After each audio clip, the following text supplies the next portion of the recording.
Welcome in, everybody. I wish it was under better circumstances. Rockets fall tonight, 121 to 110 in San Antonio in the opener of the NBA Cup, the first game of the bracket, which is a very, very tough bracket for the Rockets. It's, as they were talking about in postgame, the bracket of death. Rockets fall to the Spurs in what is probably their biggest test since the Pistons game, or maybe even OKC. And Ben, the esteemed Ben DuBose, is here with me. Ben, this was a tough one, man. We wanted this one. We've been talking about it for probably 5 games back, how they would look against Wemby, how they would, match the hot start that San Antonio has, and the rebounding was a shock. Yeah, it was, especially on offense with Keldon Johnson having 5 offensive boards and keeping several possessions alive. Rockets had 23 turnovers, many of them self-inflicted. But really, the biggest takeaway I had, Dave, and it's sort of depressing, but the Spurs are for real. Like, this was a San Antonio team without De'Aaron Fox, without Dylan Harper, and the game got away from the Rockets midway through. They were outscored 36-12 from about 3 minutes left in the first half to, I think, midway through the third quarter. And, some of the point guard issues were on display.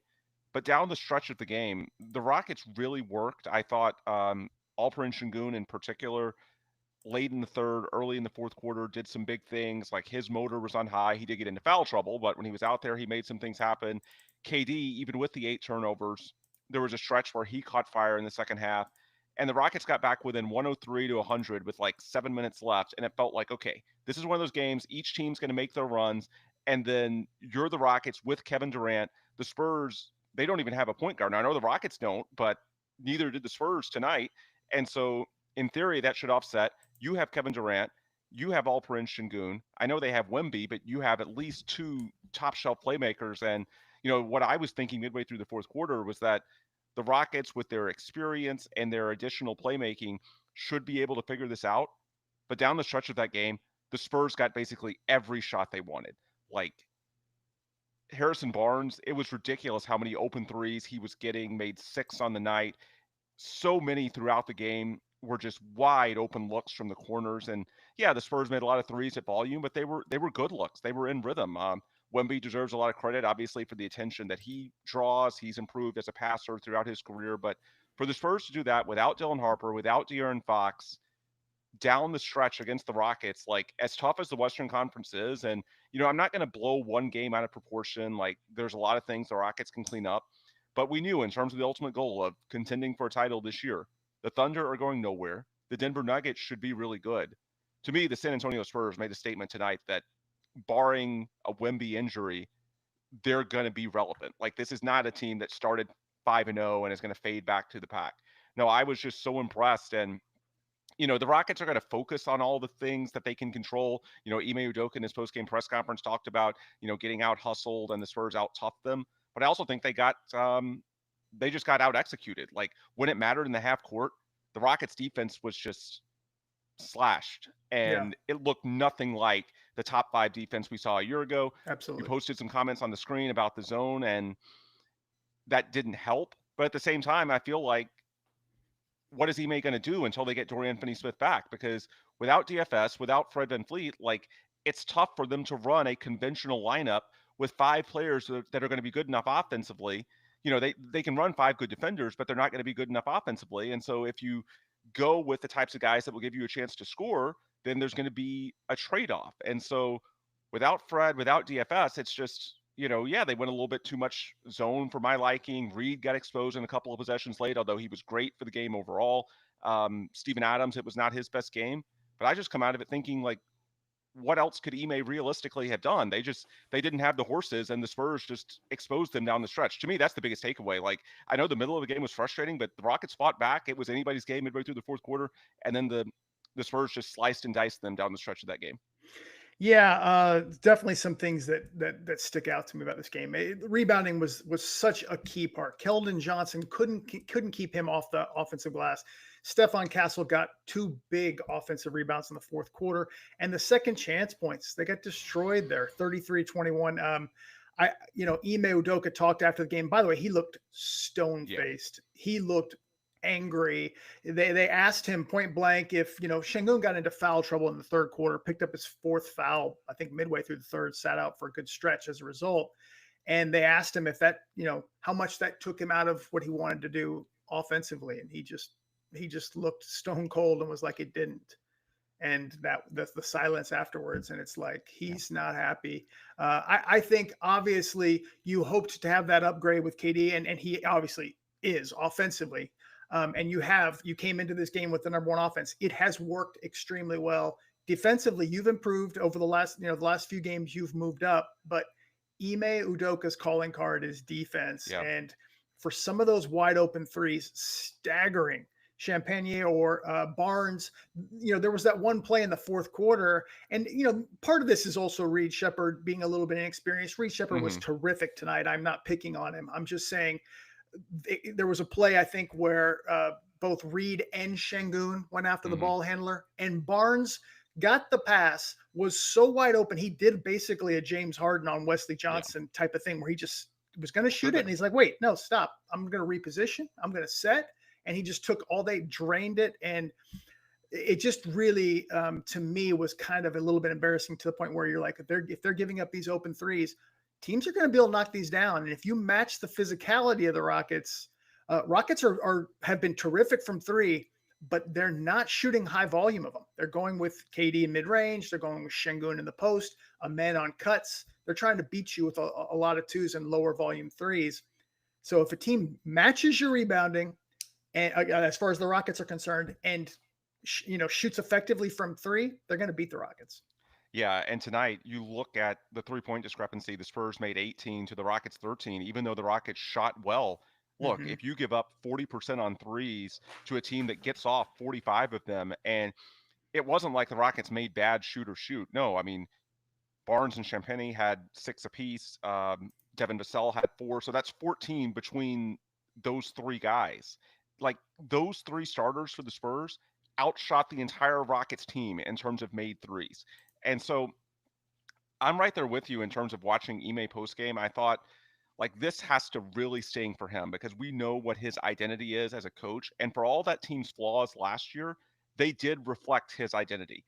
I'm not saying that this team can't, but it's going to take a while. And it may take until at least Dorian Finney-Smith comes back, because right now what they have to turn to be able to execute late in a close game, it really costs them on the defensive end. And yeah, we can nitpick here and there. Sure, there were some sloppy turnovers, and maybe they should have played Clint Capella more. I thought he looked really good in the first half. And then, Steven Adams was out there when they got destroyed late in the second half or late in the second quarter. And then I don't think Capella played in the second half at all.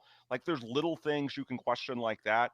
But by and large, look, the Spurs got the shots they wanted. They destroyed the Rockets from a math perspective. And I also thought, one of the big questions with the Spurs, we talked about their overall youth and, the obvious storyline of can Wemby stay healthy.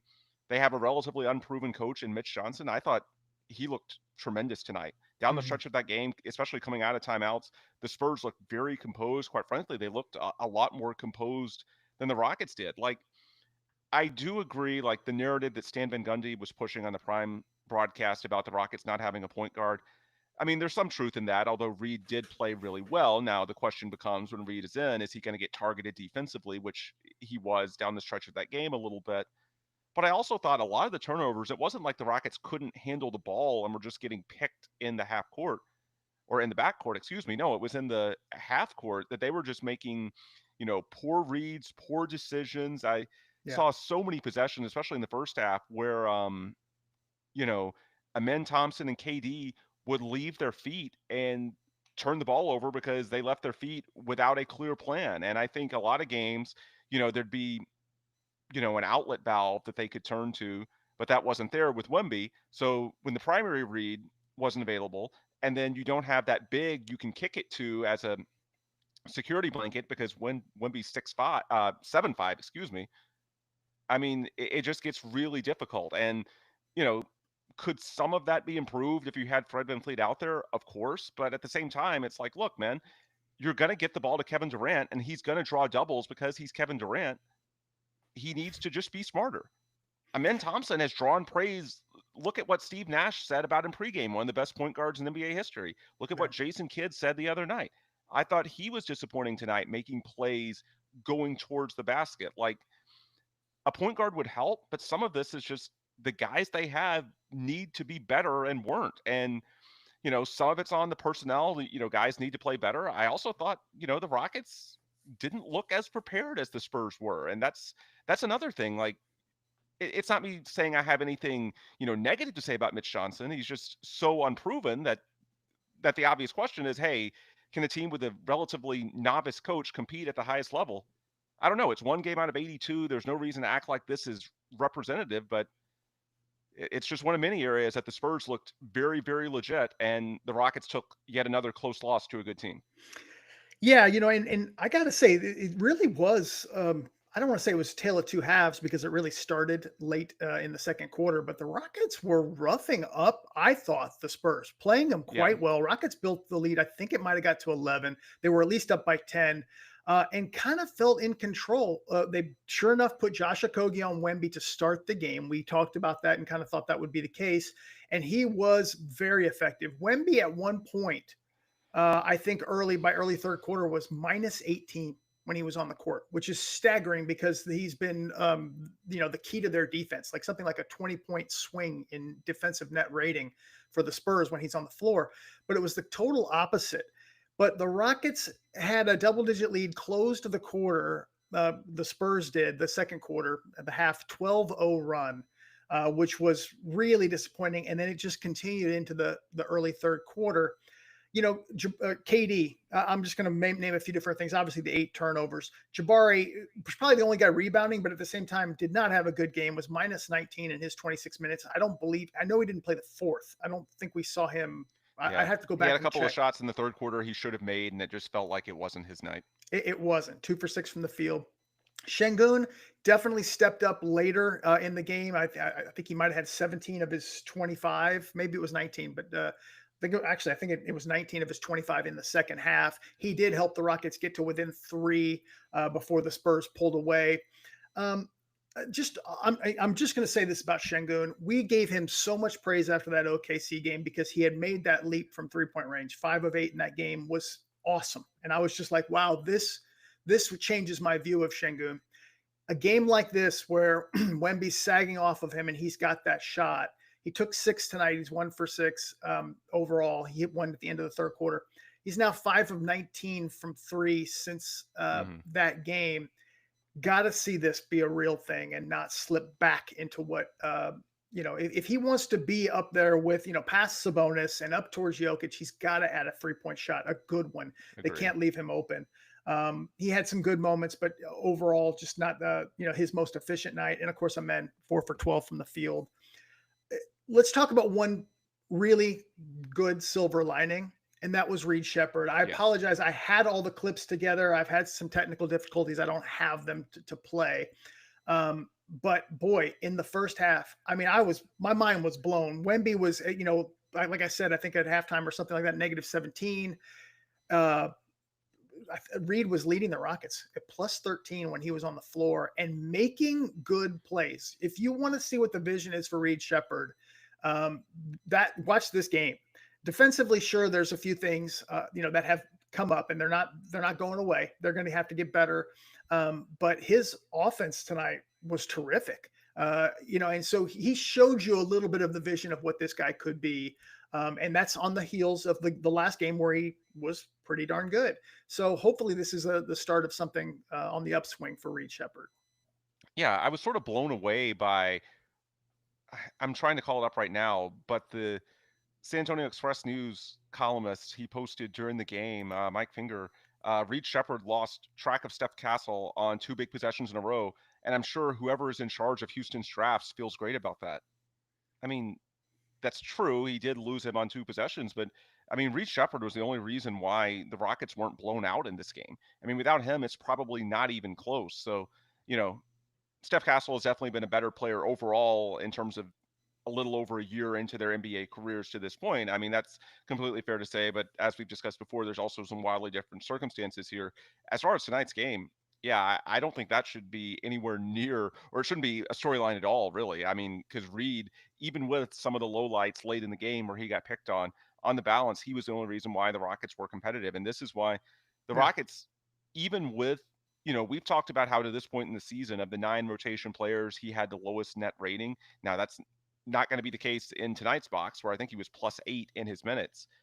But tonight is why the Rockets have given him a longer leash. This is not like last year where, he had a slow start and Ime Udoka turned to Aaron Holiday trying to grind out games.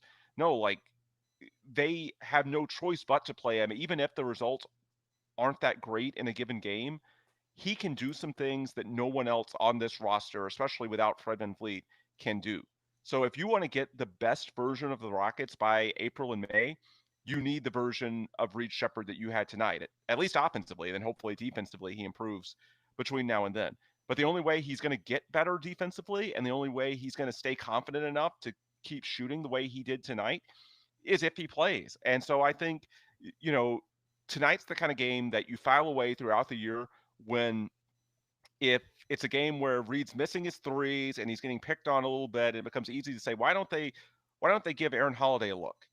This is why. Because Mm. Reed has a gear, even if in some games, he's costing them, at the same time, you just have to grin and bear it because the upside is worth it. He can get to spots on the floor and make shots and handle the ball. Like he has a unique combination of traits that no one else on this current roster has. And so I think tonight's a reminder, beyond just the fact they looked really good on the big stage, you always want to see in a spotlight game like this, who steps up, who embraces the moment. I thought he did. And so that's always encouraging. But beyond that, I just think it justified why Reed has a long leash, why you have to continue to play him, because to get the best version of the Rockets, like you have to have him. Like it can't be said enough. Like they get blown out in this game, in my opinion, if they don't have Reed Sheppard. Like he was the band-aid in the middle 2 quarters of that game that kept them afloat when the Spurs were otherwise just out efforting them and just dominating them across the board. Yeah, and this is a guy we've talked about this before that the Rockets think could be special. They believed in him highly in the draft. Obviously, famously, Rafael Stone was saying, if we didn't get Reed, we were going to trade out or trade down. Um, I think it's the right course of action as well. I think you could play Holiday or you could get something else that could maybe help you right now. I think the Rockets feel like, hey, this is a good enough team. They're going to make the playoffs. We need Reed Sheppard to grow up fast. Fred VanVleet being out all year, it's accelerated the timeline. He's thrust into a role that I don't think they expected him to have, but he played key fourth quarter minutes tonight. And yeah, it's a balance, like there was no doubt that him being out there, the defense had a weak link on some of the rotations, no question. But he was so good offensively. You pointed out it's the only guy in the box played more than 6 minutes that was positive in the plus minus tonight. He was +8 in his 26 minutes. So overall, big kudos for Reed Sheppard. I think you have to live with some of the defensive stuff for a while. So yeah, I'm quite happy with him. It's interesting that it came against Stephon Castle. Castle really wasn't having that great of a game, but did, like I said, point out, or as I pointed out earlier, had those 2 big offensive rebounds late that just kind of broke the Rockets back, the second chance opportunities. But that's where I was most surprised. I guess I shouldn't be. The Rockets were number 1 in rebounding rate coming into this game. The Spurs right behind them, number 2. Mm-hmm. So for them to match them, I don't remember what the actual final total was. Looks like it was 40. Oh, they were dead even on rebounding, 49-49. But the Spurs just, when they shot so high of a volume from 3 and they can outshoot you as a result of matching that rebounding in battle, even with the Rockets going 13 of 27 from 3, which is a blistering percentage, they just shot so many more of those threes. And the Rockets didn't beat them by volume on shots. And that's how they lost. Yeah, and there's a good comment from the chat. The problem is Reed or Steven are such liabilities that you have to play zone. We need DFS so that we can switch everything again. Yeah, I mean, I think that's a lot of what we saw in this game. And the offensive Reed, especially tonight when so many guys are struggling to shoot. Like I'm not saying it was a mistake to play him, absolutely not. But like in the big picture, like how can the Rockets get back to the version that we saw last year? And I really think this is killing Ime Udoka.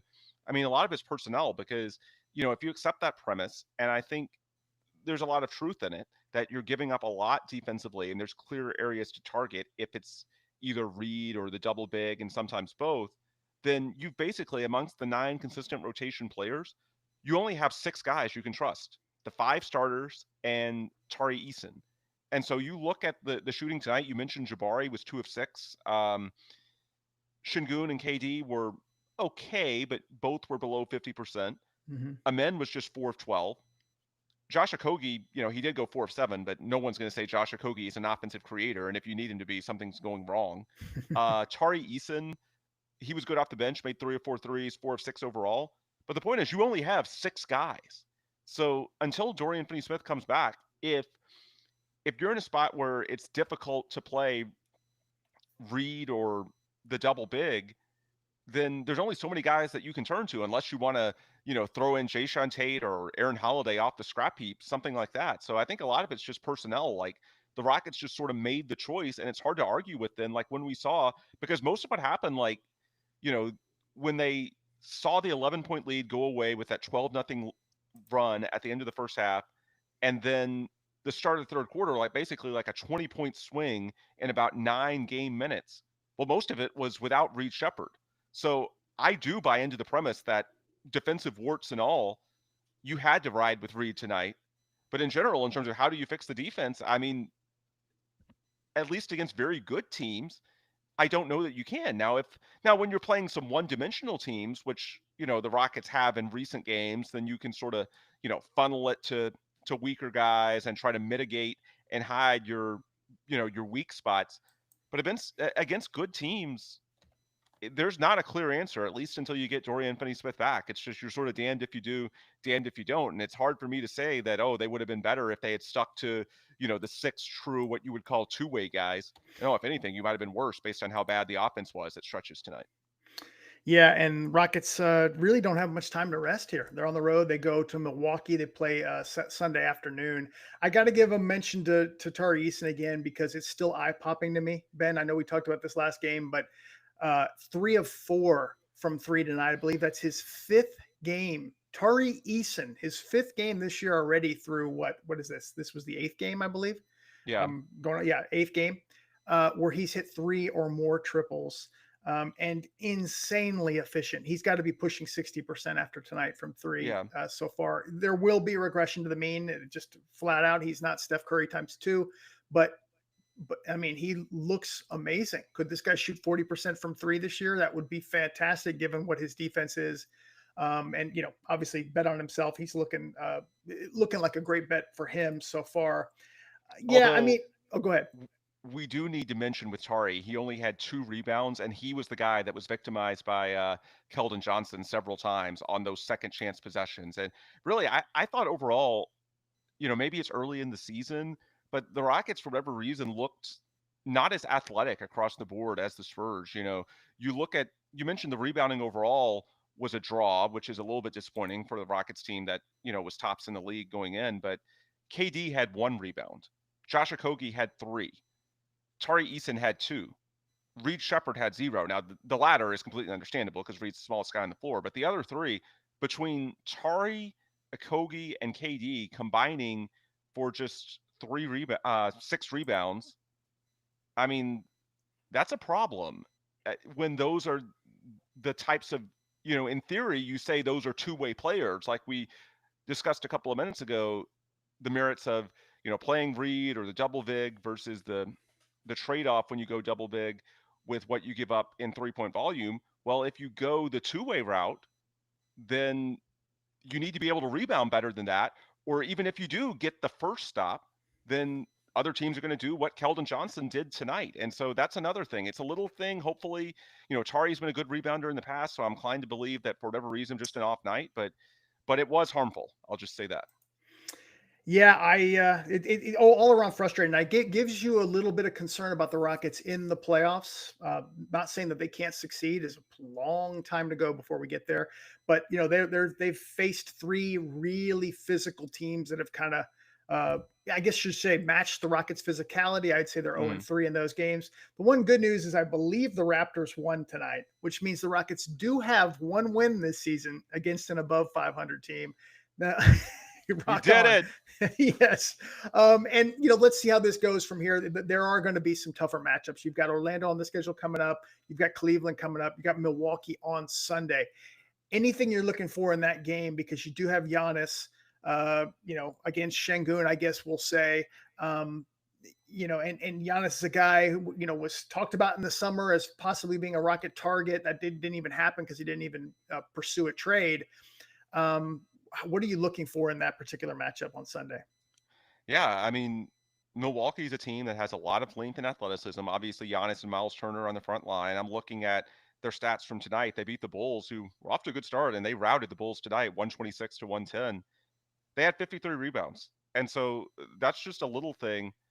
Look, the Rockets, a big part of why they were the number one offense, we'll see if they still are.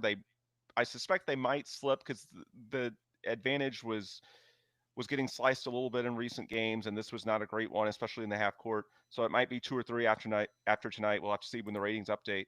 But I just thought the rebounding was not where it needed to be, and people think of it in terms of second chance possessions when you're on defense, but also offensively, they didn't get the offensive boards that we're used to seeing from them. And so it's not a back-to-back, but it is an early game on Sunday. I think they put a lot into tonight. And so I'm really looking, those guys I mentioned, like KD, Josh Okogie, Tari Eason, do they have a little bit more pep in their step than they did tonight? Does Steven Adams play better? I thought, he's coming off the hip flexor strain. Maybe that was a factor tonight, but I didn't think he was as aggressive on the boards as he normally is. The first thing that Wemby said post-game, if you listen to his interview, he talked about, they did a good job against Steven Adams. I thought that's noteworthy, that unsolicited. That was the first guy that he brought up. And so Steven not as impactful tonight. Maybe that's injury related. Maybe it's just the matchup. Maybe it's a bad night. I don't know. But I just want to see, can the Rockets get back to, foundationally who they are, or at least who Ime Udoka wants them to be, to go full circle. That's why I think this game was so troubling, is that it's not Ime Udoka ball at all. They were beaten in the specific areas that he wants his teams to excel in, and they did the complete opposite tonight. And the Bucks are not an identical team to the Spurs, but with Giannis and Wemby, there are some similarities. Miles Turner has some length on that front line as well. So not saying it's an apples to apples, but it's not like a total apples to oranges either. So I want to see what the Rockets do differently. And, bottom line, the Rockets are going to say in all their quotes, they're going to single out effort as the issue because that's within their control. You're never going to hear, or rarely hear post game, these hat tips from coaches or players, because they're trained to think, what can we control? If we just focus on our effort and everything that's within our control, what could improve the bottom line? And there's some truth in that. That's probably the right way to look at it from a coaching perspective. But in terms of just us looking at it, more practically, how much of it is effort and how much of it is the Rockets just being sort of structurally compromised, and against these types of opponents, not having enough on the defensive end of the floor, at least until they get Dorian Finney-Smith back. I don't know the answer to that, but a good showing on Sunday on the road would have me feeling a little bit better. So hopefully we see that. Absolutely. And I just wanted to address this one comment in the chat. Jay says, why didn't Jabari play at the end? Ime did say in the press conference he never singled out Jabari. He never singles out any specific player, but just said he was looking for some, a combination that would, bring the physicality. Obviously, he wasn't, super thrilled with Jabari, I don't think, at that point in time. And I didn't necessarily see something in Jabari's play. I did have a clip that I posted where I thought he played really good defense on Sohan driving. But obviously he, the box was -17, -19, whatever it was when he was in. I don't want to single out Jabari as that being the sole reason, but something that Ime did not like. So that's my guess. I don't know. Obviously, I think Jabari will probably use that as motivation, knowing him and how he is, and I think he'll come out against Milwaukee. Running that down at, Rockets are going to finish the road trip there at Milwaukee. They'll come back home for a 3-game stand. Wizards. Then the next NBA Cup game will be a week from today. Will be the Blazers, and that's no easy out. That is a they tough beat the Nuggets team last week. Yeah, very tough team. And then you've got the Magic as well there. Then the Rockets go back on the road to play the Cavs, and then they'll play the Nuggets at Toyota Center in a Cup game as well. So it's going to be fun. We had a nice little stretch of some cream puffs, and now we're going to see the Rockets face some really tough teams. And Hopefully they'll, better results than tonight, but we will see what happens on Sunday against Milwaukee or against Giannis and Miles Turner, as you point out. So Ben, appreciate you doing this. We might be a little bit later after the game, maybe a half hour after the game. We'll probably have Paolo Alves with us on that game as well on Sunday. So we hope to see you all then. Unfortunate outcome tonight with the Rockets losing, but snapping a 5-game win streak. But let's see if they can get back on track on Sunday. So appreciate all of you. Have a great rest of your night.